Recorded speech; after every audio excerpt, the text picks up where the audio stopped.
Good morning class. Next question, question number 7, 2 column का इस book का ही है। इसमें भी थोड़ा सा टेक्निकल क्वेश्चन है। अगर आपको कभी कभी क्वेश्चन में क्या होता है कि आपको रिमेनिंग जो भी बैलेंस होता है वो डिपॉजिट करने के लिए कह दिया जाता है, वो आपको लास्ट में मालूम चलेगा। मैं जिस बारे में बात कर रहा हूँ थोड़ा सा एक बार थोड़ा सा ध्यान से देखिएगा। ओके।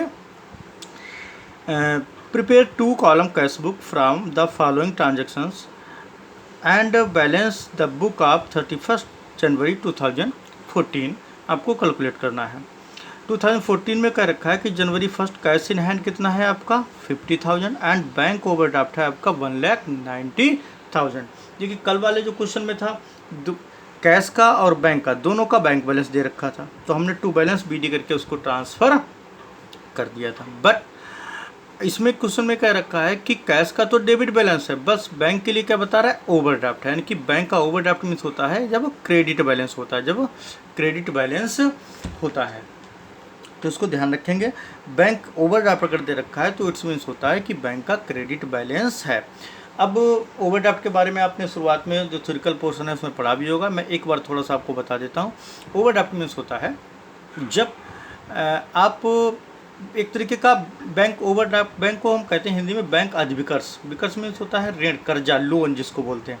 जब आप बैंक में अपनी बैंक क्या करता है, जिनकी गुडविल बैंक में अच्छी होती है, बैंक उनको उनके जो अकाउंट है उसमें जितना भी पैसा उनका डिपॉजिट होता है उससे ज़्यादा निकालने की अनुमति दे देता है, जिसको एक लिमिट कहते हैं, लिमिट बांध देता है। तो ऐसी कुछ सिचुएशन में सपोज करिए अगर किसी ने के 1 लाख रुपीज़ डिपॉजिट हैं और उसने 1,50,000 रुपीज़ अगर उसमें से विड्रॉ किए हैं, तो इट्स मीन्स वो जो 50,000 रुपीज़ है यानी कि जमा से अधिक का विड्रॉ, बैंक ओवरड्राफ्ट, ठीक है। तो जितना ओवर होता है वो ड्राफ्ट माना जाता है, लोन माना जाता है, ठीक है। तो 50,000 का क्या माना जाएगा यहाँ पर, लोन माना जाता है।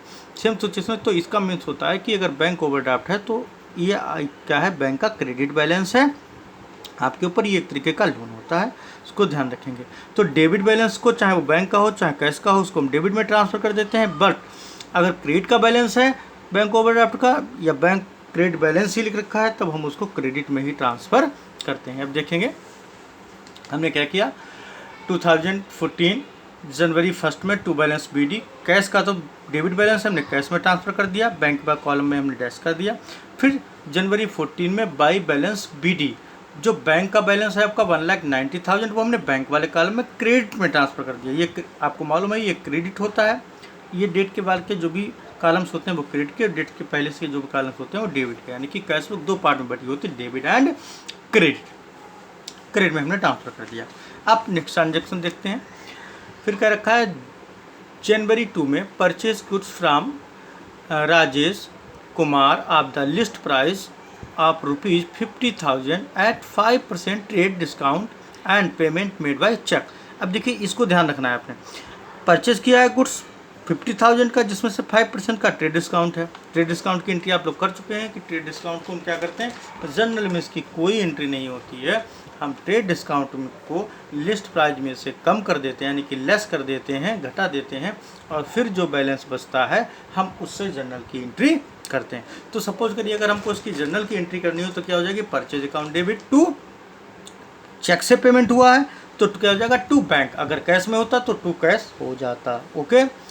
अब 50,000 है, 50,000 का 5% ट्रेड डिस्काउंट अगर लेस करेंगे तो कितना हो जाएगा, 50,000 का 5% होता है 2,500 यानी कि 2,500 रुपये, 2,500। ओके। हम इसको लेस कर देंगे, लेस करने के आप निकाल सकते हैं 50,000 इंटू 5/100 करके जब आप कैलकुलेट करेंगे तो कितना आ जाएगा 2,500 यानी कि 2,500 रुपीज़ जो है जब हम 50,000 में से लेस करेंगे तो बचेंगे 47,500। हम 47,000 से ही एंट्री कर देंगे। तो purchase account debit to bank होगा तो बैंक क्रेडिट है तो हम क्रेडिट में लिखेंगे, क्या लिखेंगे, बाई परचेज। जनवरी 2 में बाई परचेज, और अमाउंट किस में लिखेंगे 47,500 किस में लिख देंगे, बैंक वाले कॉलम में। ओके। फिर नेक्स्ट आपका देखिए transaction, goods sold for 80,000 and payment received by cheque, cheque deposit into bank on same day. कह रहा है कि अब यहाँ पर गुड्स को सोल्ड किया है और चेक से पैसा लिया है और उसी दिन चेक को बैंक में भी डिपॉजिट कर दिया है। तो ये जब सेम डे अगर कोई चेक रिसीव्ड होता है, ध्यान रखेंगे, देखिए एक एक लाइन पे आपको ध्यान रखना है। यही सारे रूल्स हैं जो हम क्वेश्चंस को लगाते वक्त बार बार जो है आपको कंसल्ट कराते रहते हैं, एक तरीके से लर्न कराते रहते हैं। तो अगर आप इन पर ध्यान नहीं देंगे तो फिर आपके लिए प्रॉब्लम रहेगी। तो फिर से बोल रहा हूँ कि अगर चेक से कोई भी पैसा रिसीव्ड होता है, कोई भी मनी रिसीव्ड होती है और उसको सेम डे यानी कि उसी डे अगर बैंक में डिपॉजिट करा दिया जाता है, तो वो जो भी ट्रांजैक्शंस होता है, जो भी लेन देन होता है, वो बैंक से माना जाता है, ना कि कैश से। तो यहाँ पर हमारी एंट्री क्या हो जाएगी, bank account debit to sales account. अगर ये कैश में होता या सेम डे नहीं डिपॉजिट किया जाता तो ये कैश में होता तब तक, जब तक कि ये सेम डे बैंक में डिपॉजिट नहीं किया जाएगा। तो हम क्या लिख देंगे, जनवरी 6 में टू सेल्स अकाउंट, क्योंकि बैंक से हमने ट्रांजेक्शन माना है। क्यों माना है हम आपको बता चुके हैं। 80,000 रुपीज़ हम बैंक में शो कर देंगे। ओके, नेक्स्ट है आपका गुड्स परचेज फॉर कैश। ये सिंपल है, तो purchase account debit to cash, cash credit है तो क्या लिखेंगे, जनवरी 10 में बाई परचेज 19,800, चूँकि कैश में है तो कैश वाले अमाउंट कॉलम में हमने शो कर दिया, इसको यहाँ डैश कर दिया हमने। नेक्स्ट है जनवरी 15 में furniture sold for ₹1,77,000 and payment received by cheque and cheque deposit into the bank on same day. Same है, देखिए अब फर्नीचर यहाँ पर सोल्ड हुआ है। जब हम फर्नीचर को परचेज करते हैं तब हम क्या एंट्री करते हैं, परचेज करते हैं तो फर्नीचर डेबिट हो जाता है, और अगर बैंक के थ्रू परचेज किया तो टू बैंक कर देते हैं, अगर कैश में परचेज किया तो टू कैश कर देते हैं। रियल अकाउंट है, असेट्स रियल अकाउंट में जाती हैं। तो रियल अकाउंट का रूल्स होता है debit was comes in and credit was goes out. तो सिंपल सा है, फर्नीचर डेबिट टू यहाँ पर बैंक हो जाएगा, क्योंकि चेक को उन्होंने सेम डे जो है बैंक में डिपॉजिट करा दिया है। अब चूंकि सोल्ड हो रहा है तब एंट्री वही अपोजिट हो जाती है परचेज की, तो क्या हो जाएगा, bank account debit to furniture account. यानी कि बैंक से तो आप कोई चीज़ बेचोगे, सोल्ड करोगे तो आपको पैसा मिलेगा ना, मनी। और चूँकि चेक के थ्रू मिला है, चेक आपने बैंक में डाल दिया, तो इसका मतलब वो बैंक से उसी दिन आपको पैसा मिल गया, तो ये बैंक से ट्रांजेक्शन माना जाएगा। तो bank account debit to furniture account, तो बैंक डेबिट है तो क्या लिखेंगे, टू फर्नीचर, जनवरी 15 में टू फर्नीचर अकाउंट, और बैंक से ट्रांजेक्शन हुआ है तो बैंक में 1,77,000 रुपीज़ हम शो कर देंगे। ओके, नेक्स्ट देखिए सैलरी पैक 4,500, सेम सिंपल है, जनवरी 18 में तो आपको मालूम होगा कि नॉमिनल अकाउंट में आता है, salary account debit to cash, तो जनवरी 18 में बाई सैलरी आ जाएगा, चूँकि कैश क्रेडिट है तो क्रेडिट में 4,500 लिख देंगे कैश वाले ही कॉलम में। ओके, अगर सपोज करिए चेक से सैलरी दी गई होती, चेक से पेड की होती, तो हम ये मनी कहाँ लिख देते, बैंक वाले कॉलम में लिख देते। ओके, अब है जनवरी 21, settled the amount due to Ram ₹2,000 by paying cash ₹1,910, यानी कि राम का जो अकाउंट था 2,000 रुपीज़ का, जिसको इन्होंने सेटल्ड किया है। हमने कहा था सेटल्ड फुल सेटल्ड जब वर्ड लग जाता है तो वहाँ पर डिस्काउंट होता है। इन्होंने तो मनी दे रखी है कि 19,910 रुपीज़, यानी कि बाकी का 90 रुपये डिस्काउंट हो जाएगा। चूँकि अभी हम टू कॉलम कैश बुक बना रहे हैं तो उसमें डिस्काउंट को हमको शो नहीं करना। तो टोटल अकाउंट कितने में सेटल्ड हुआ है, 1,910 रुपीज़ में, यानी कि 1,910 रुपये में सेटल्ड हुआ है। तो अब राम का अकाउंट था, सेटल्ड हुआ कितना में, 1,900 में। तो हम क्या करेंगे इसमें, अब चूँकि इन्होंने इसका अकाउंट कैश में दिया, paying cash rupees simple they रखा है, पेइंग कैश, इसमें आप देख सकते हैं पेइंग कैश दे रखा है, तो इससे बैंक का कोई लेना देना नहीं है। तो क्या हो जाएगा, Ram debit to cash account. अब कैश क्रेडिट है, टू कैश है तो कैश क्रेडिट है, तो क्रेडिट है तो क्रेडिट में लिखेंगे बाई राम, कितना है 1,910, और कैश वाले कॉलम में शो कर देंगे।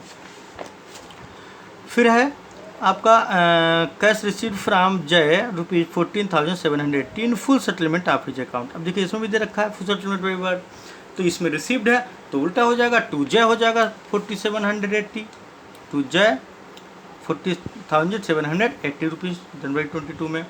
नेक्स्ट है पेड लाइफ इंश्योरेंस प्रीमियम ₹1,500। अब देखिए इसमें वर्ड लगा है लाइफ इंश्योरेंस। आपको मालूम है कि लाइफ इंश्योरेंस कोई भी पर्सन हो वो अपनी खुद की लाइफ पर लेता है, उसका बिजनेस से कोई लेना देना नहीं है, तो ये पर्सनल एक्सपेंडिचर माना जाता है। और जहाँ पर बिजनेस से कोई भी पर्सनल अगर कोई एक्सपेंसेस किया है आपने, तो वो किस में ट्रांसफर किया जाता है, ड्राइंग में।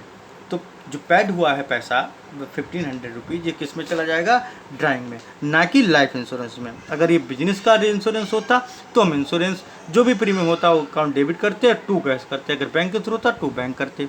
यहाँ पर क्या है कि पैड लाइफ इंश्योरेंस है तो हम इसको क्या करेंगे, drawing account debit to cash account. 23 में देख लीजिए, by drawing account debit to, entry नहीं करनी हमको, आपके मन में या आपके कहीं उसमें नियमों में चलती होनी चाहिए दिमाग में कि एंट्री इसमें ये होगी, drawing account debit to cash account January 22 by drawing account 1500 cash में है, तो कैश वाले कॉलम में हमने उसको शो कर दिया। ओके, फिर देखते हैं नेक्स्ट, डिपॉजिट विद बैंक। अब देखिए इस पर आपको फोकस करना है, यही मेन है। मैं इसको बहुत ही कोशिश कर रहा हूँ आसानी से समझाने की, बस ध्यान से सुनना है आपको, वर्ड पे देखना है, ध्यान देना है लाइन पे। Deposited with bank the entire balance after retiring ₹7,000 cash in hand. कह रहा है कि हाथ में इन्होंने 7,000 रुपीज़ रखने के बाद, यानी कि जो बैलेंस है वो पहले निकाल दिया है। हम पहले बैलेंस क्या करते थे, डेबिट का टोटल करते थे, उसमें से क्रेडिट का टोटल लेस कर देते थे, फिर जो बचता था उसको हम बैलेंस में ट्रांसफ़र कर देते थे। यहाँ पर उन्होंने क्या किया है कि बैलेंस हमको दे रखा है, ठीक, और कह रहा है कि बैलेंस इतना डालने के बाद जो भी बचता है उसको उन्होंने बैंक में डिपॉजिट कर दिया है। तो हम क्या करेंगे, देखिए ध्यान से देखना है, अब आपको थोड़ा सा वर्किंग नोट की तरफ चलेंगे, ध्यान से देखेंगे। देखिए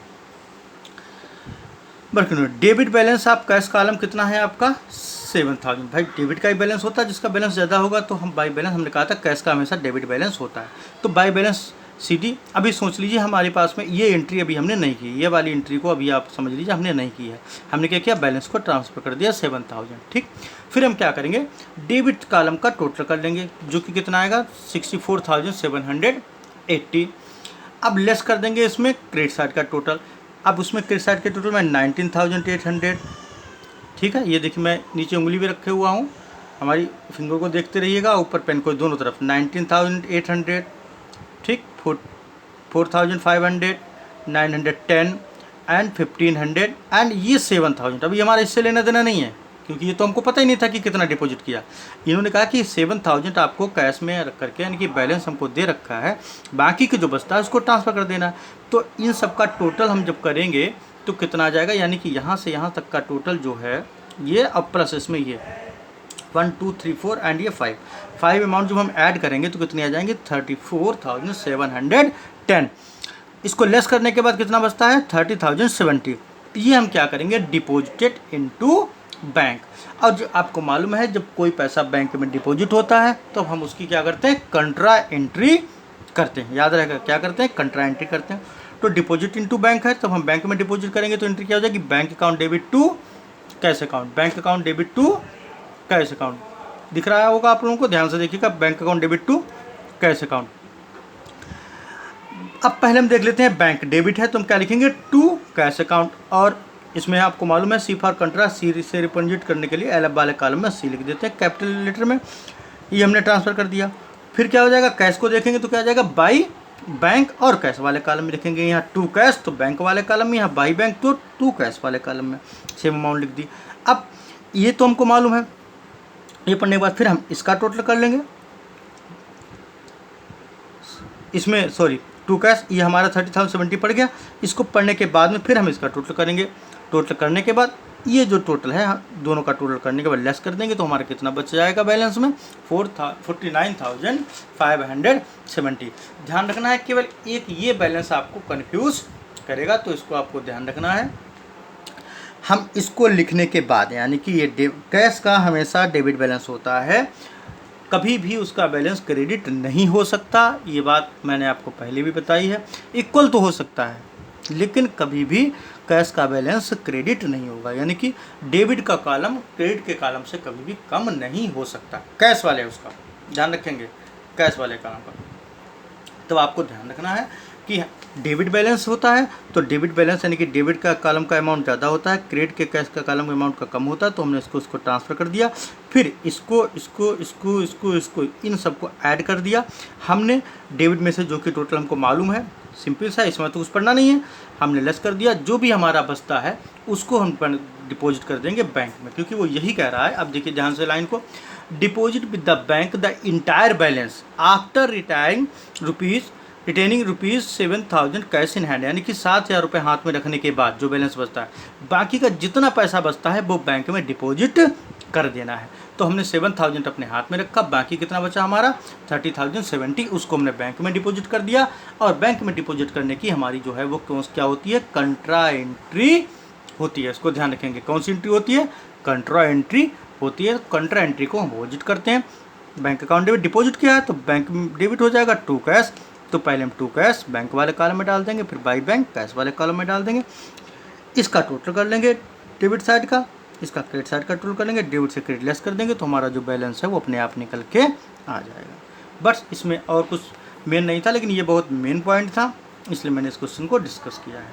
कल 8A और 8B, 8A आप होमवर्क में करेंगे, कल हम आपको 8B थोड़ा सा टेक्निकल है इसके बारे में बताएंगे, और इसके बाद में हम 3 कॉलम कैश बुक आपको बताते हैं। ठीक है, थैंक यू। और प्लीज़ मैं बार बार कह रहा हूँ कि क्वेश्चन को, वीडियो को लास्ट तक बिल्कुल देखिए। इसके बाद फिर भी कोई डाउट रह जाता है तो हमसे पूछिए, लेकिन क्वेश्चन को साथ साथ में करते चलिए जो भी आपको होमवर्क दिया जाता है। Thank you.